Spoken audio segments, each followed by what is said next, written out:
fall of 2022. We'll cover some other topics, time dependent as well. That's what's cooking on today's Sports Stove podcast. From Belly Up Sports and the Belly Up Podcast Network, you're listening to the Sports Stove podcast with your host, Vince Stover. Hey, good looking, what you got cooking? How's about cooking something up for me?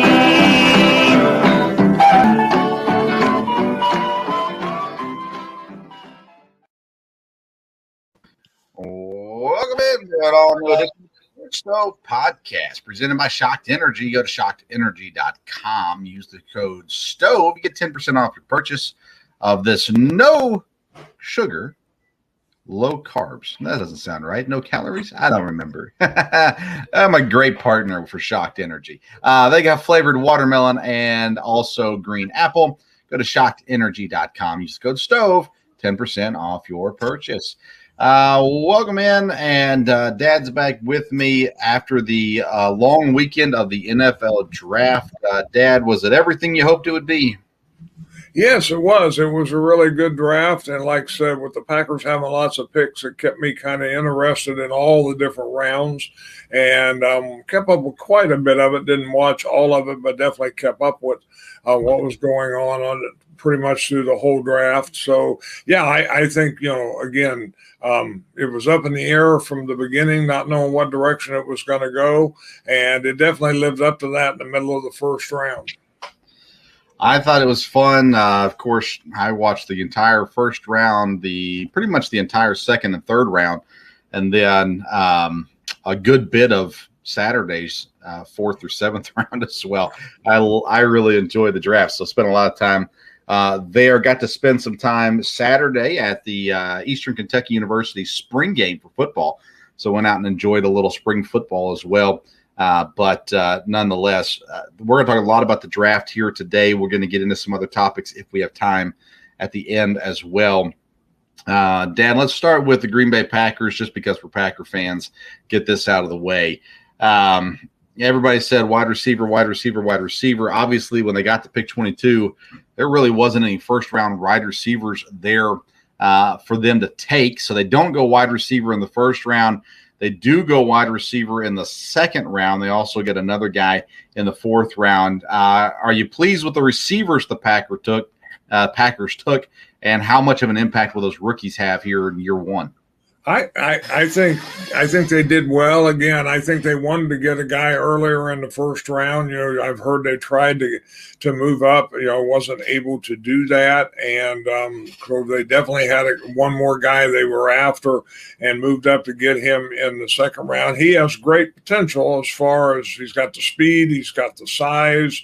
The only question would be, he played at North Dakota State. So, did he play against the competition? I think that's the main question. I'm real intrigued about the other kid, Romeo from Nevada. Looks like that could be, one that has potential to be real good. I think all these guys are returners. And then they got one in the seventh round, too, who's got great size, 6'3" or whatever, from Nebraska.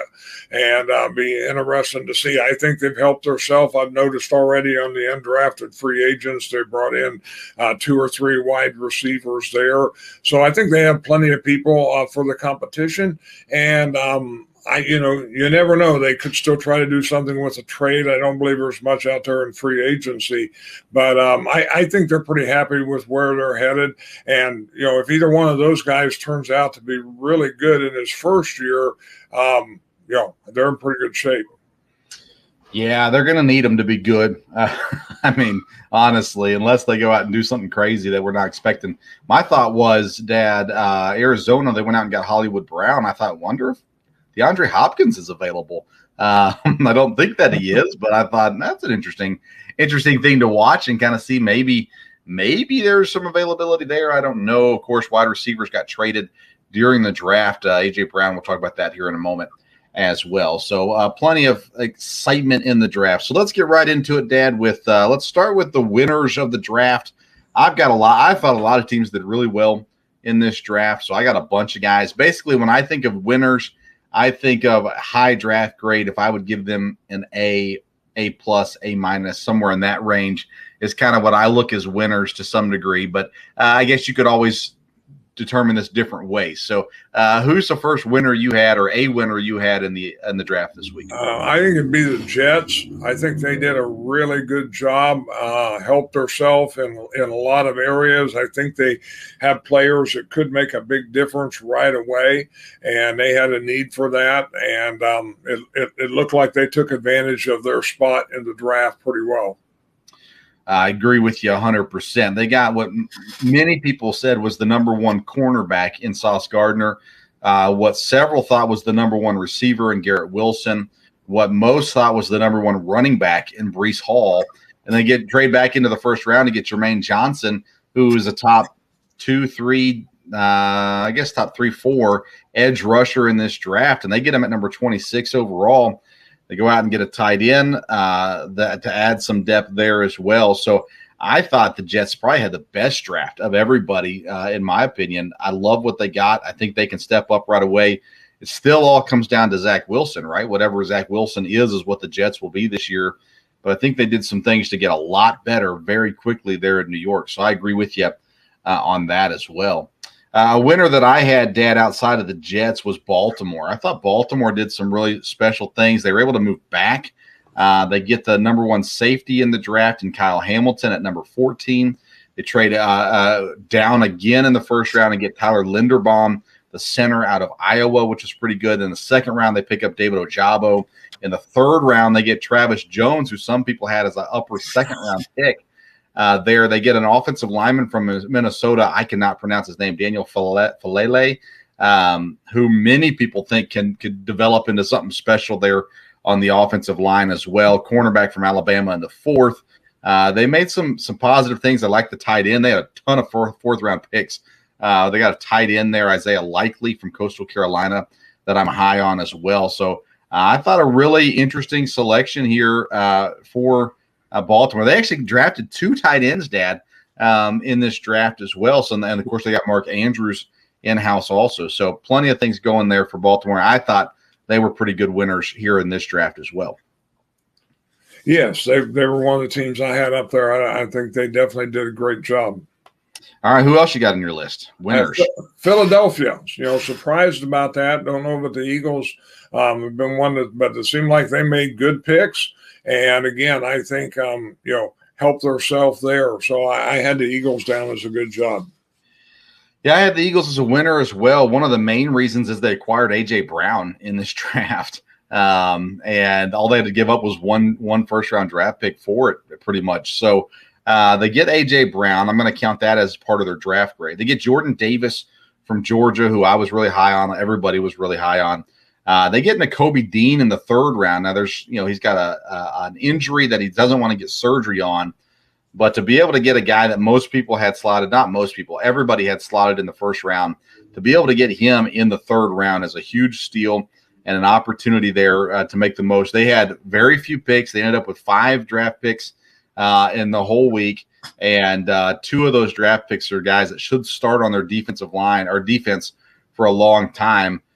Cameron Jurgens from Nebraska center, interior lineman they get in the second round as well to see if maybe he is the heir apparent there at center for the Eagles. But a huge day for the Eagles. Getting A.J. Brown was a big part of that for sure. You think A.J. Brown, what does that do for the Eagles? Yes, I mean, he's been very, very, very productive for the Titans. And, I think it'll help Jalen Hurts, and he should be a great help. He's a really good wide receiver, and he's young. Yeah, he's young. They have to pay him, but it's not. They only pay him $25 million a year, 4-year, $100 million contract. You got Devontae Smith on the other side. Spreads, opens it up a little bit too. So the Eagles doing a part, but again, just like the Jets, it kind of comes back to quarterback. If Jalen Hurts can play anywhere close to potential, they could be a really good team and could definitely battle some things there for the Eagles. Their odds for the Super Bowl went from 50-1 to 40-1 after the A.J. Brown trade. I believe their win total for next year is currently at 8.5, so still kind of low. But in that East, that NFC East hasn't been that great as of late as well. What's another winner you got? I think Kansas City did real well for picking late and making the moves they did. I think they helped strengthen themselves a little bit. I'm 100% with you again. Trent McDuffie from Washington, they get him at number 21. I had him slotted to go up in the top 12. George Karlaftis, we both kind of liked him at that similar range, number 30. So a good pickup there. They get Sky Moore in the second round at wide receiver. Brian Cook from Cincinnati to safety in the second round. Leo Chenal, linebacker from Wisconsin, there in the third round. They get Darian Kennard in the fifth round, Kentucky offensive guard. He fell on the draft board because apparently he had some political views that people didn't like. But he's a solid offensive lineman, and they've already got a solid offensive line, but he adds some good depth to them as well. I love the McDuffie, Karlaftis picks. I think the Sky Moore pick is pretty solid too, and then Chenal, Cook, Kennard, all good picks. So I'm with you. I think Kansas City did well. Still question what they're going to look like this year, just not having Tyreek Hill, but they've done a lot to add pieces there to that offense. So Juju Smith-Schuster, Marquez Valdes-Scantling, Sky Moore all step in to go with McCole Hardman there, and hopefully for Kansas City's sake, hopefully they get things rolling there again. How many more winners you got? I've actually got definitely one more, I think. All right, go ahead and give me your last one. I think it would be Detroit. I think they helped themselves. I don't know about their full draft class, but, they got two guys that should be dynamic players. Now, Williams, we don't know how quick he's going to get on the field, but to get a wide receiver, I think most people thought, he has the most potential of all of them, even though, Kid Wilson is really good, highly ranked too. And I think Hutchinson is going to be a great player for him, and it'll fit well with him being a Michigan guy. It's going to help the fan base as well. Yeah, I didn't have them as my winners. I agree with you. I think Hutchinson and Williams were big-time picks. Josh Paschal, seen him play here in Lexington as a solid player. I give them more in that B plus B range on my draft grade, which is why I didn't have them as a winner. But I definitely think you're right. I think they improved their team for sure in the draft. And having Hutchinson be there at 2 was a big win for Detroit. And then they made the move to go up and get Jamison Williams. And once he's recovered, he should be a pretty solid receiver. A couple other teams that I had, Dad. Carolina is an interesting team. I've got them as winners. They get the best offensive lineman in Ekwonu there at number 6. They're patient. They don't trade up and reach. They wait. In the third round, they get Matt Corral at quarterback, and he can come in and compete. And you're not losing anything really if he doesn't get anything. He's the 30th pick in the third round. So they got time to work with him there. Brandon Smith from Penn State, a linebacker. Amari Barno fell down the boards all the way to the 6th round. He was slotted to go closer to the upper 3rd round. So he made a fall. So they got him in the 6th round. They also had Cade Mays, Dad, a Tennessee offensive lineman. Got a lot of success at Tennessee and should produce well, I think, in the pros too. So I've got Carolina as one of my winners. Houston is another team. You got some of these lower-end teams that picked high this year. I like what Houston did. They get Stingley, their guy at number 3. It's kind of a wait and see. I think Sauce Gardner was the safer pick, but Stingley's got a ton of talent somewhere in there. Kenyon Green, offensive lineman, they get him at their 2nd pick in the 1st round. They actually moved down a couple spots and get him. They get Petrie from Baylor, the slot/safety. John Mechie in the 2nd round, wide receiver from Alabama, is good. Christian Harris, inside linebacker, is really good. Damian Pierce, the running back from Florida, is really good. So they've got some guys there in this draft that I think really made them a better team. So I went with them, and then I also went with Jacksonville, Dad. Of course, they had the number 1 overall pick 2 years in a row. And Jacksonville, I thought, was very fortunate with the way the board fell to them. They go Trayvon Walker at 1. That's a wait-and-see pick because there's a lot of question marks around exactly what he'll be, especially in year 1. But they get Devin Lloyd, the linebacker from Utah that most people had as the number 1 linebacker. If not, he was the number 2 inside linebacker. They get a starting center in Luke Fortner at the 3rd round. And then they get another starting linebacker, Chad Muma. I said it before the draft. He was one of my favorite players, not in the 1st round. And they get him in the 3rd round as well. So I really like what the Trayvon Walker one is questionable to some degree, but everybody had him as a top 6 pick. So it's not like a huge reach to take him number 1. That's the guy they went for and the guy they liked. What do you think about Jacksonville and Houston specifically? I agree. Both of them. And definitely Houston. I think, we talked about they just needed players and they needed to not miss. And it looks like they've got some guys that can play. So, again, if Lovie Smith can get things in the right direction, I think, locker room wise and everything, they've still got a lot of needs, but they got guys that should help them, and it should be a good base for a few years. And Jacksonville, like I said, they got some good players. We know for sure about Walker as time goes on, but made some good picks and should have helped themselves too. All right, we're going to go to losers of the draft now. I'll go first because I think I've got at least one more than you do. So I'll start it off with the Tampa Bay Buccaneers. I thought they reached with their first pick. They traded down first pick of the second round. They go Logan Hall with Houston. I just felt like there was better talent on the board than Logan Hall. Then from there, they go Godecki, the Central Michigan offensive lineman. They go with a running back in the third round. A punter in the fourth round. He's a good punter and all, and you got to get him, so I guess it's fine. But to me, it's just a very underwhelming draft from Tampa. Didn't do a whole lot to help him out this year, and honestly, I don't think they did a ton to help him out in the years to come as far as guys that can turn into legit stars in this league. So I put Tampa as my loser. Did they make your list of losers? No, but that makes sense. So, this draft, I think most everyone did well. There were some that, didn't. As far as being horrible losers, I don't know, but I didn't have them. So, all right. Who's somebody on your list then? Well, as you could guess, and I would enjoy it, but I don't think Dallas helped themselves. I don't believe they did real well in this draft. They got a guy that could be a good offensive tackle for them, but compared to the last few years when they've got some real impact players, I'm not sure they helped themselves a lot where the other teams in their division, at least two of them, I think, with the Giants and the Eagles did. Yeah, when I look at losers, I look at really the top of the draft for them to see if they got anybody that's going to impact things. Because the later you get in the rounds, especially 4th, 5th, 6th, 7th round, it's kind of, everything's kind of hit or miss. Dallas, they made my loser list as well, Dad. Tyler Smith, I just felt like there was better talent on the board than Tyler Smith. And then from there, they didn't really grow with anybody that makes a ton of sense, that just jumps out as great gets. Jake Ferguson, the tight end in the 4th round, okay, they not a huge need for Dallas, but you got to have backups too. So there's that as well. I was not impressed with Dallas's draft this year either. So they made my loser list as well. Another one on my list, Dad, is the New England Patriots. New England came out. They went with a big reach going with Cole Strange in the first round. Again, that's the guy that they just had to have, I guess, but I thought that was a major reach there. They go with a Baylor wide receiver in the second round. Not my favorite receiver either on the board or even available. 4th round, they go Bailey Zappi, the Western Kentucky quarterback. Yeah.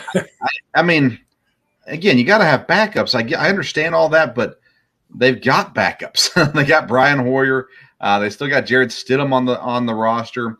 I don't know. I was really surprised by this draft. You're always kind of wondering what they're going to do. This one, I just sit back and go, this one doesn't make sense to me. So I put the New England Patriots on my loser list. No, I can agree with what you said there. There's no question about that. Belichick always does interesting things, but you kind of stand back and look and think that maybe somebody just threw darts from the back of the room on this one. So you don't know. Yeah, if you have to try to prove that you're smarter than everyone else, are you really smarter than everyone else? That's it. Okay, who's another loser on your list? They didn't have a lot of picks, but I don't think they made any real noise to help themselves. Would be Indianapolis. I like Indianapolis, but I don't see where they got a lot of help in this draft. They didn't have a lot of picks, and again, I think any of the teams that were short on picks, ended up hurting themselves on this one because I think there was a lot of talent there to help, and that's where Indianapolis falls. So I didn't put Indianapolis as a loser. I've got them definitely middle of the pack. Alec Pierce from Cincinnati, wide receiver, but they're picking at 21 in the second round. So it's that. I like Jelani Woods' pick, the third round tight end. I do like him. I thought Bernard Raymond was a great value in the third round as well for them. But I didn't think it was horrible, but I didn't put them as a loser. I didn't think they were quite that low. Where I thought you were going that with Dad was Miami. Miami's on my loser list. They only had 4 draft picks. None of them, in my opinion, are like, oh, wow, great pick. But again, you got them later in the draft, 3rd round, 4th round, 2 7th rounders. Just not a whole lot there. Drafted a quarterback in the 7th round, Skylar Thompson from Kansas State. I don't know. I just thought that they kind of missed on this draft as well. So Miami's on my loser list. You got another loser? Yes, and again, this is a team with not a lot of picks, even though they made a really good first pick, and that's New Orleans. I think Olave, again, there was some question whether he was quite that high, but I think he'll do really well. Outside of that, I think Penning, has potential to do okay, but then they just didn't have a lot of picks, and, they could have benefited, I think, from more good players there. Yeah, Olave I thought was high for him, but I'm probably the NFL probably disagrees with me considering all the trades that went up and got receivers in that area. Trevor Penning is a question mark in my opinion. I knew he would go 1st round. Just I'm not sure that I'm sold on that being the great pick. I love Alontae Taylor, Dad. He's a cornerback out of Tennessee. Remember when he came into Tennessee as a freshman and the potential that he has there. So I definitely did not put New Orleans as a loser. I thought they were, again, not winners, but not losers either. My last loser, Dad, is Cincinnati. Cincinnati comes in, again, not a whole lot of picks. They get 3 guys that do the same thing, safety/slot cover guys. Daxton Hill in Michigan, Cam Taylor-Britt from Nebraska, and then Tyson Anderson from Toledo. And I just felt like they spent a lot of draft capital trying to find one person to fill the need. So they took 3 guys hoping they hit on one of them. I don't know if that's what they're doing. I could be wrong. Obviously, they're smarter. They get paid to do this, and I do not. So maybe they'll end up being great picks. I just was not impressed. Again, I don't think a team that made the Super Bowl last year, you want to improve yourself in the draft. And I don't think they did it. They improved themselves in free agency, but I felt like the draft is almost like they mailed it in. Not impressed at all with the Cincinnati draft pick. Have you been able to listen to any Cincinnati talk yet to hear how the fan base is taking it? I haven't listened to a whole lot, over the weekend there, and we'll see. I think, again, they helped themselves in free agency so much. I think this area was where they had need. So I think, but like I said, 3 players at the same spot may have been a little too much. But this was the area they had to address, and hopefully it helps there. And again, they didn't have a lot of picks, so. Yeah, in the first round, they took Daxton Hill. They passed on Andrew Booth. He went about, I think, 12 spots later. There's another cornerback or 2 taken before Andrew Booth went off the board. So I think you had Kyler Gordon from Washington, Andrew Booth from Clemson, all taken after this pick. I felt like both of those guys would have been better than Daxton Hill. And then when they took their 2nd-round pick and drafted the guy from Nebraska, same position, and the 5th-round pick, same position, I was just, again, if one of them hits and they end up being really good, then I guess it works out just fine. But it seems like you waste draft capital on a year that you're, not that far from championship, from the Super Bowl championship last year. So how they shake it all out, we will see there as well. All right, Dad, I'll give you a couple of quick thoughts and you give your opinions on it.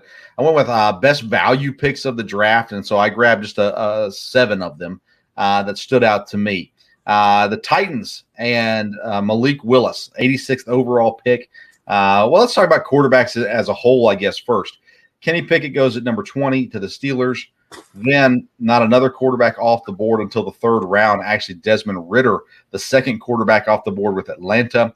Then the Titans take Willis, and then Matt Corral goes as well to Carolina. The reason why I was surprised at this, Dad, is the NFL over the years has not been patient on quarterbacks. They've traded up. They've overvalued them because they had to get a guy. And it seems like this year the teams were content to say, you know what? If we don't get a quarterback this year, it's no big deal. And then when they finally fell to him at a 3rd round, they said, well, might as well take one here. I was impressed by that. That's what surprised me, not the fact that these quarterbacks were not 1st-round talent, but that they actually didn't get drafted in the 1st round. That surprised me. Yes, no, I think they were right. I think if if any more would have went in the first round, it wouldn't have been wise. I was a little surprised nobody went up in the second, but I think the third and the fourth is about where a lot of them fit. So and I think, far as the quarterback's concerned, in most cases, they ended up being in probably a fairly good situation for them. So. Yeah, 100%. Let's talk about Pickett. He made my worst value. He went number 20 to Pittsburgh. I don't know. I get trusting Pickett more than Willis because he played at a higher level. He played in Pittsburgh. He's knows the area. They got to see him at practice. They played in their stadium. I mean, my goodness, they saw plenty of them, so they knew him very well. Mitch Trubisky's there, and I don't see Pickett being better than Mitch Trubisky. No, I think being from Pittsburgh, I think there's some benefits to that with the team and the fan base. I think if they're smart, Trubisky will be the quarterback this year, and I think he'll have to look at it as an audition. A little bit of where he was in Buffalo, but he should get to be the starter this year, and I think then it could help him. If Pickens ends up being the guy they want, which I think would be what they're after, Trubisky having a year as a starter could probably put him in good shape for next year. So I don't know now if it gets to be a quarterback controversy during the year, then it'll be tough, on him there from that standpoint. But I think Pickens, looking at it now, could have they got him in the second round, or would somebody have come up and got him? You don't really know that. Yeah, Pickett is the quarterback. Pickens is the receiver they drafted in the second or third round. Yeah, I'm sorry. But I agree with you. I don't know how everybody else had Pickett valued. I don't know if other guys would have got him in the second round. When we got to day 2, Dad, Titans had the third overall pick in the second round, and I was on the Belly Up Fantasy Show, and I said it makes sense for the Titans to take Malik Willis here.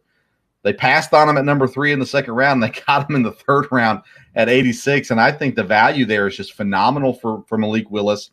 He fits the system that's already in place. He no pressure to start this year. He'll sit behind Tannehill for possibly 2 years, and then have a chance to take over from there. I love the pickup for Tennessee, getting Malik Willis at number 86 overall. Yes, he has. I mean, he has great potential. I never know how the Titans are going to handle things and handle players, so I don't know if they'll handle this right. But yeah, if he sits behind Tannehill for a year or two, he's a guy that definitely would have the physical ability. And right now, yes, he would fit into the system. Again, with losing the receiver Brown, that was a little bit of a difference. But again, I think Tannehill, apart from injury, should be good. And if Willis goes into it with the idea of, hey, I got a couple of years to learn and get used to it, if that all works, fine.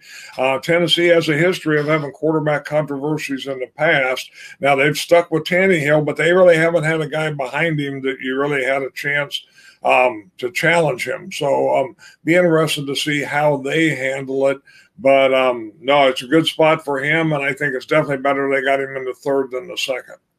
Yeah, Matt Corral goes as well to Carolina. He might be the first rookie quarterback to play this year. You're sitting behind Sam Darnold. I mean, hello. So Matt Corral goes, but a decent spot. They got some talent there at wide receiver. The receivers, the former receivers, Steve Smith, very vocal on the fact they do not want Baker Mayfield in Carolina. They go out and get Matt Corral. And like I said, in a perfect world, you drafted in the third round. You're not going to get a whole lot of pressure to play, but you're sitting behind Sam Darnold. You start the season 1-5. You better believe the fan base is going to be clamoring to see some Matt Corral this year. Yes, again, if Corral can get healthy, I think he has potential of all the quarterbacks to do well, and I think he's in a great spot there in Carolina. He won't have to start immediately. I think unless Darnold really, really surprises, I think before the year's over, Corral would get a chance so they can see exactly what they got. But they've got time for him to get healthy and get in that position, so I think it was a really good spot for him.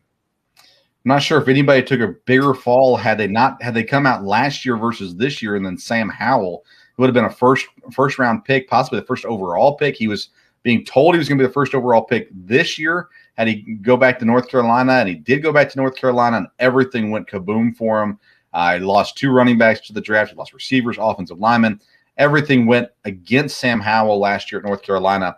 He gets taken in the 5th round, number 144 overall, to the Washington Commanders. And Dad, from Washington, I'm ecstatic about this. Number 1, Sam Howell has talent. Number 2, there is zero pressure to play Sam Howell. Number 3, you got Carson Wentz there, who may not be the greatest quarterback of all time. That's put it lightly. And you got a kid with so much potential that maybe a year on behind Carson Wentz, maybe 2 years behind Carson Wentz, Sam Howell actually ends up being a starting quarterback in the NFL. I think this is a great pick by Washington in the 5th round.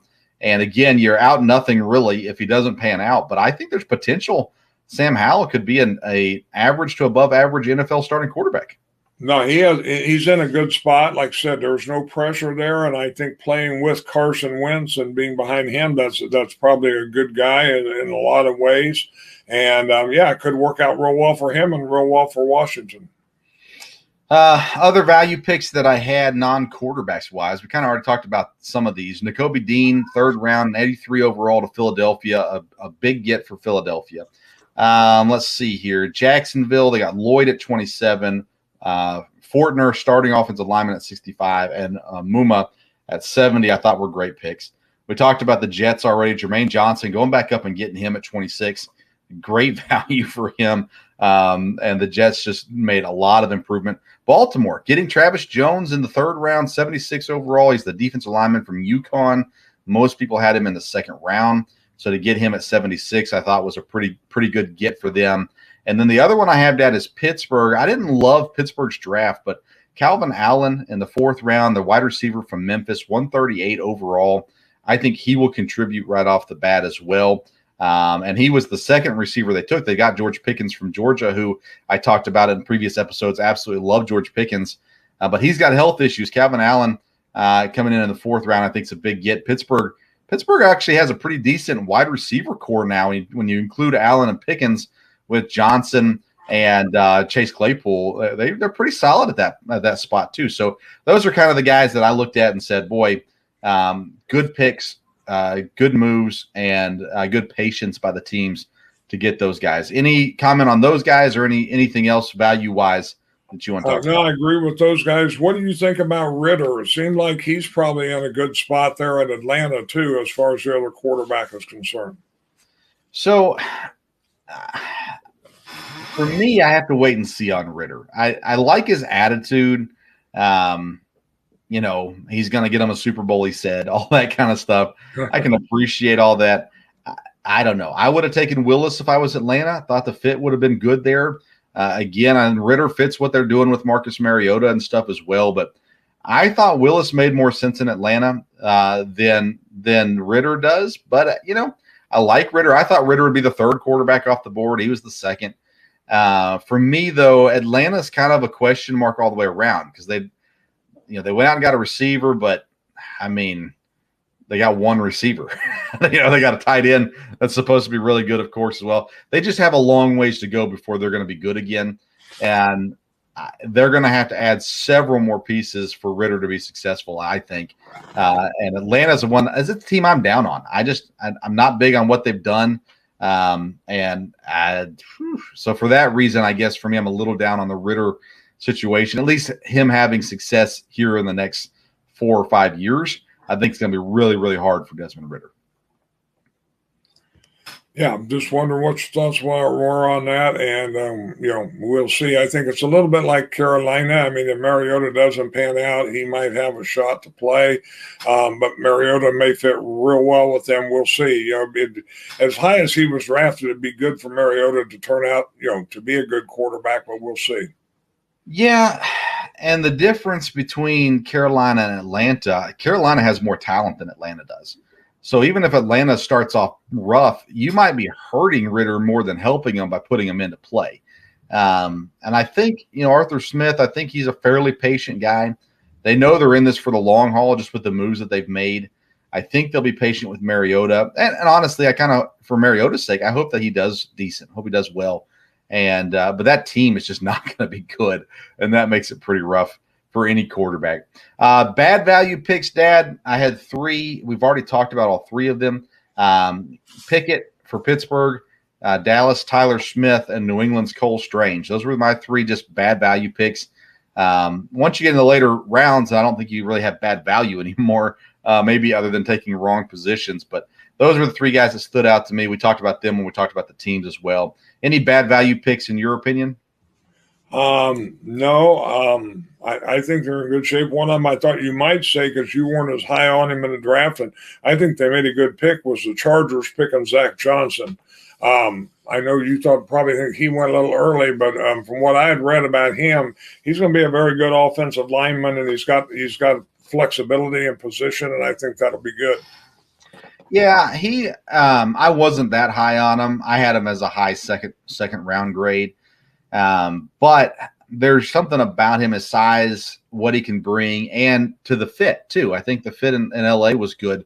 So I wasn't as down on them. Of course, they were not winners in my book, nor losers. Definitely wasn't super high on him, but I don't think that was a reach like Cole Strange was. And I think it was still a better pick than Tyler Smith's. So when I'm looking at those kinds of things, that's kind of where I'm sitting at when it comes to Johnson there and the Chargers as well. We got to talk about Quay Walker, because I'm assuming there will be people listening to this going, wait a second, you said losers, you said bad value. Quay Walker, the Packers drafted him a lot higher than people had him ranked. I had him down there going to Cincinnati at 31, so that was 9 picks later.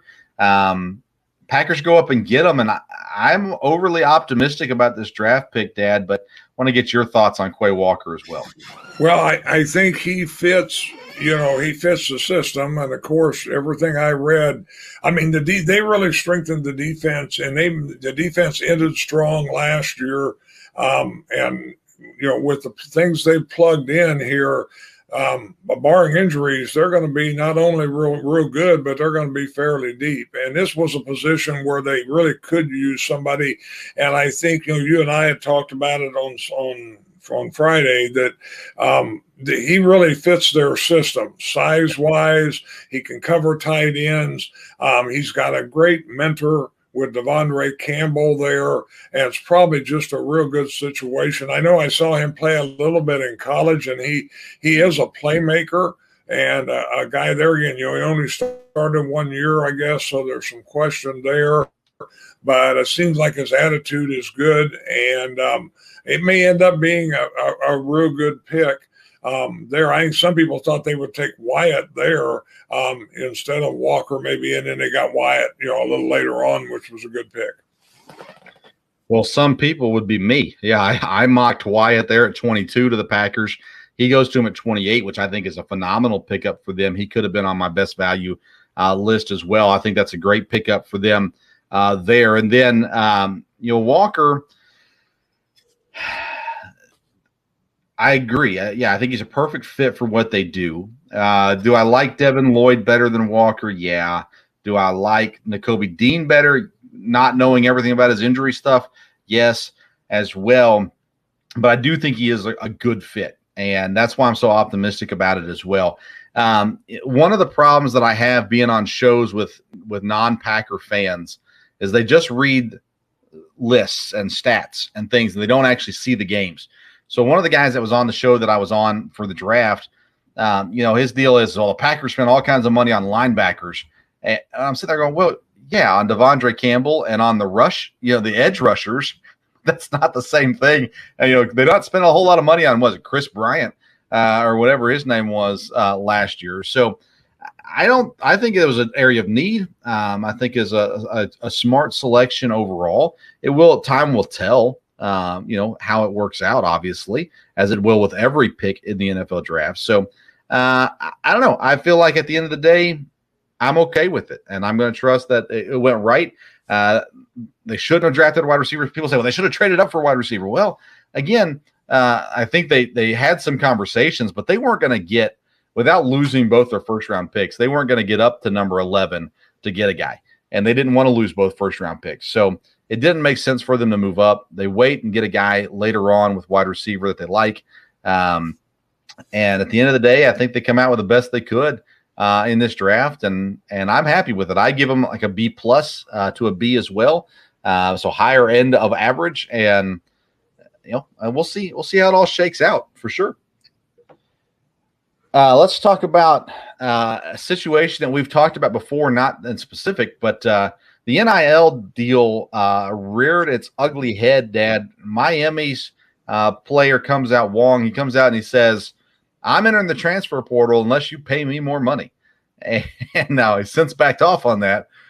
But isn't that what we've been concerned about with this NIL deal stuff? Yes, I mean, the NIL thing, without any controls, which or more controls than they have, is going to be problems. And this was, this is what everybody knew was going on, but it came to light. I mean, the idea is, hey, these kids, man, they need to get a share of the profits. These kids need to be able to make some money.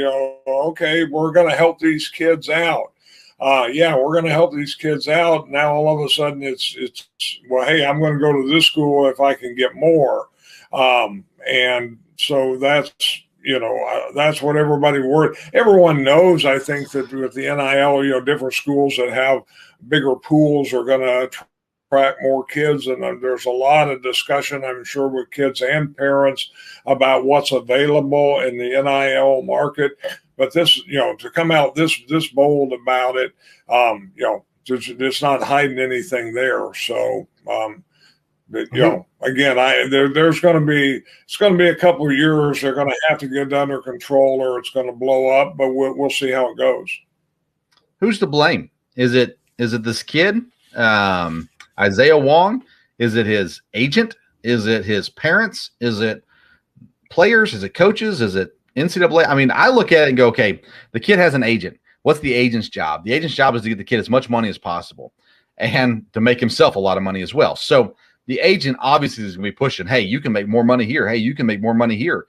College kids shouldn't have agents. And this NIL stuff is going to cause all kinds of issues this way. Isaiah Wong comes out originally. The way I understand it is another kid was getting paid more, or a transfer got paid a certain amount, and he felt like he should have gotten more money with the year that he had last year. He still has his name in the NBA draft. He could pull out still if he wants to. I think June 1st is the deadline for that. But he has announced he's not going to, after he sat down and talked with Life Wallet, who is the one paying him the money, and they're going to continue the arrangement as planned, and he's going to stay at Miami if he does not end up staying in the draft. Oh, man, just again, when you talk about his agent came out and said, I immediately go, yeah, this isn't good. This is bad. Agents are always looking for more money, and they don't care about the situation the kid is in. And that's gonna hurt a lot of people here before it's all said and done. Hopefully people learn from this, because obviously there was a lot of backlash when it happened. Hopefully kids have watched and learned, hey, I can't come out and say, even if I'm thinking it, I can't come out and say it and blame the NIL deal for that as well. Just absolute craziness for sure on that end. Any other comments on that? No, I mean, you asked who to blame, and I think it's the NCAA. It stops there. They're going to have to get some control of it, or it's going to continue to. The NCAA is probably in some trouble anyhow these days, and but I think they're to blame for this. Okay, well, I'll still blame the agent, but I know the NCAA definitely shares a burden of blame as well. Let's talk some baseball, Dad, before we wrap up today. Of course, the baseball season is about 20-some games into the season. So far, the New York baseball Mets are looking pretty solid to get started on the season. The Brewers have things rolling now as well. Let's go to the NL West, though. You're a Giants fan. Just like last year, the Giants are right there on top. They're 14-7 as of this recording. The Dodgers right behind them at 13-7. The Padres right there at 14-8, and the Rockies actually not that far off at 12-9 as well. So are the Giants going to continue to do what they did last year? I think there's a good chance they will. I mean, they're playing good baseball, and I think, like I said, a lot of people thought, well, last year would just be a fluke, and maybe it will end up being that way. But again, it's a tough division, but the Giants are playing well, and I see no reason why they can't. When you talk about surprise teams in the National League, I think the Giants and the Rockies. I think everybody thought the Rockies, wouldn't be anything at all, and they may struggle before it's over, but they've been a real surprise so far. Yeah, they definitely have. San Francisco, I'll tell you, they are a fluke, and here's why. Not in a bad way. They're not going to be a horrible team or anything, but they're 6-4 at home.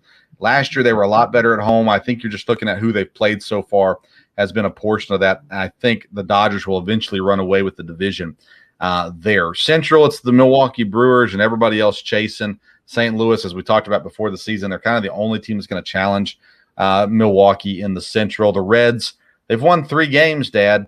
But it's talking to Reds fans is a very depressing thing to do these days. Yeah, it is. The Reds are in bad shape, and it's only going to get worse as the year goes on. So, another team doing well is the Miami Marlins. They're 12-8. They've surprised so far this season. Philadelphia is behind them. The Braves are behind them. The Braves will get better once they get healthy. But like I said, the Mets kind of leading the way right now. DeGrom hasn't been pitching because he's injured. But it seems like the Mets are on pace to be really good this year. They got guys like Lindor, who had a bad season last year, doing decent this year. Things are kicking around for the Mets, and looks like they're going to be the team to beat in the National League East. Yes, yeah, the Mets are what there's talked about before the season, and right now at this part of the season, they're definitely one of the strengths in the NL. And the American League, we'll start with the West. The Angels are finally looking like the team that we all thought they should have been 2 or 3 years ago. They lead the way at 14-8. The Mariners, the Astros, and the A's are all very close behind and packaged together there. The Rangers in last place. I assume Houston will eventually kick it into gear, but at this point, at the Angels, Shohei Ohtani is kind of leading the way and doing what he does, and it's working for the Angels so far. Is this the year we finally see the Angels back in the postseason? Could be. The Angels are doing well, and I think Seattle is doing well also, and that could be someone that challenges them. But we'll see if the Angels can hold up or not. But yeah, that's been a surprise. Everybody thought Houston would be the team there, and Houston is not in that spot yet. Like you said, they may get better. The National League Central only has one team, the American League Central only has one team above 500. It's the Minnesota Twins at 13-9. The Guardians and the White Sox, the Royals, and the Tigers, all with 12 or 13 losses here in this season. This is going to be the ugly division this year. Last year, it was the National League East. This year, it's the American League Central, just an ugly, ugly division. You would think that the White Sox will be better. They were supposed to be. So you would think they may recover from this. But, yeah, it's real surprise at this point. Yeah, 2-7 on the road is not helping them out at all. Then finally, the American League East, you have the Yankees and the Blue Jays on top, leading the division. Tampa's at 12-10. The Red Sox below 500, they're 9-13. And the Orioles, we knew were going to be bad, at 7-14. Dad, the Blue Jays look like they might be for real finally. We knew it was coming eventually because all the young talent they have, but can they actually compete with the Yankees when it's all said and done? It looks like it can. That should be a real good division, a good battle, and I think Tampa, is going to stay in it too. So those 3 teams, and again, being in the same division, they'll play each other a lot. But the Yankees are off to a good start. So, final question for you, Dad: when are you going to trade me Corbin Burns in fantasy baseball? I'm doing everything I can. Yeah, that's a good question. Probably when the Reds get in first place in the division. Okay. All right, I'll remember that. All right. Anything else you want to add before we close up today? No, like I said, the NFL draft was very enjoyable. It was good. And of course, now football season, we'll get into, they'll have a break here in a little while before training camp, but we'll be having, different camps and stuff like that with rookie mini camps and mini camps and that. So it'll be a lot of talk. And again, there's been a lot of movement in the NFL, and there still could be. Is there a home for Baker Mayfield? What's going to happen with Jimmy Garoppolo? Those are questions that still have to be answered there. And of course, baseball season in full swing. Hockey playoffs start this week. The Predators did make the playoffs, and their goalie got injured, but supposed to be back in time for the playoffs. And so hockey will start up this week too, which I love to follow with the Predators. Yep, and NBA's in the middle of their playoffs as well. So a lot of things happening sports-wise for sure. I want to remind people you can follow us on social media at Sports Stove on Twitter and Instagram. Congratulations to Christopher Brown, by the way, for winning our draft challenge, mock draft challenge. He won that contest, so he'll be the proud winner of a Hot Logic stove that'll be coming his way as well. I want to remind people, if you like fantasy baseball, myself and Kevin Wilson host the Belly Up Fantasy Baseball Live. It's every Sunday live at 8 o'clock on Belly Up TV, but you can also catch the podcast version, Apple Podcasts, Spotify, and other places. Just look up Belly Up Fantasy Baseball, and it'll pop up there for you as well. We'll cover everything for you there also. All right. Thank you so much for tuning in to today's episode of the Sports Stove Podcast. We'll be back on Wednesday with an all-new episode, The Local Hour, talking about EKU sports, and then we'll be back on Friday to discuss all the latest sports news around the world. Thank you for tuning in to today's episode of the Sports Stove Podcast.